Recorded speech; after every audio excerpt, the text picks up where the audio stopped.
Je vous salue tous dans le beau et précieux nom de notre Seigneur Jésus-Christ. Mon nom est Kendra Wendiam Natacha. Je viens du Burkina Faso. Je suis une Yamen sortant et j'ai servi auprès de la CMM, c'est-à-dire Conférence Ménonite Mondiale. Et j'étais en tant que personne ressource en langue française. Yamen est un programme joint du comité central ménonite et du comité et de la conférence ménonite mondiale. Comme certains d'entre vous le savent, avant que je ne rejoigne le programme Yamen, je faisais partie d'une église évangélique et grâce à Yamen, j'ai rencontré l'église ménonite et j'ai pu adhérer à l'église ménonite et cela fut une grâce pour moi car c'est une merveilleuse famille de Dieu et aussi cela m'a permis de vous rencontrer vous tous, vous qui êtes de merveilleuses personnes et je bénis le Seigneur pour cela. Le privilège m'a été donné de partager un peu sur ce qui s'est passé au Burkina Faso ces 2 derniers temps. Et comme certains d'entre vous le savent, mon pays a enregistré 2 coups d'État dans cette même année 2022 et le dernier coup d'État était en septembre. Ce n'a pas été facile pour nous, mais Dieu a étendu sa main, il nous a protégés, il nous a gardés et nous sommes éternellement contents et nous rendons grâce à Dieu. Je voudrais aussi par là dire merci à toutes ces personnes ayant appris ce que nous traversons. Vous nous avez soutenus par la prière, vous avez été avec nous, même si vous étiez loin de nous. Vous nous avez assistés par vos messages, par vos appels et nous sommes très contents pour cela.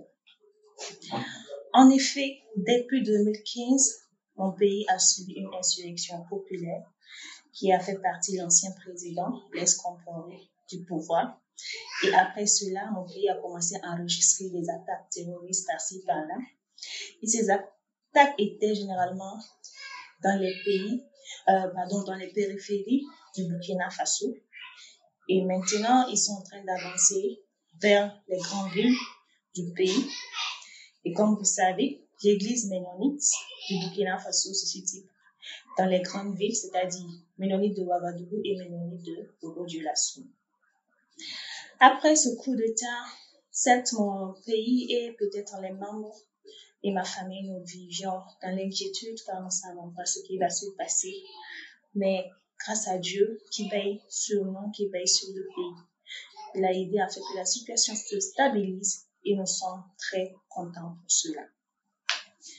D'une part, ces attaques terroristes laissent des souffrances, laissent des veuves, des orphelins par-ci et par-là. Et cette situation est si critique au pays, ici au Burkina Faso.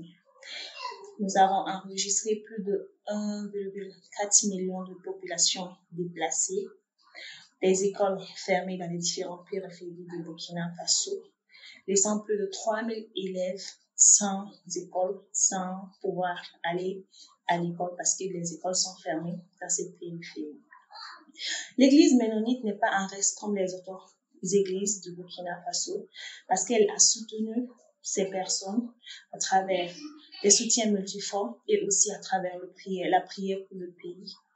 Et nous sommes toujours dans l'action de grâce car Dieu continue de faire des merveilles, Dieu continue de protéger.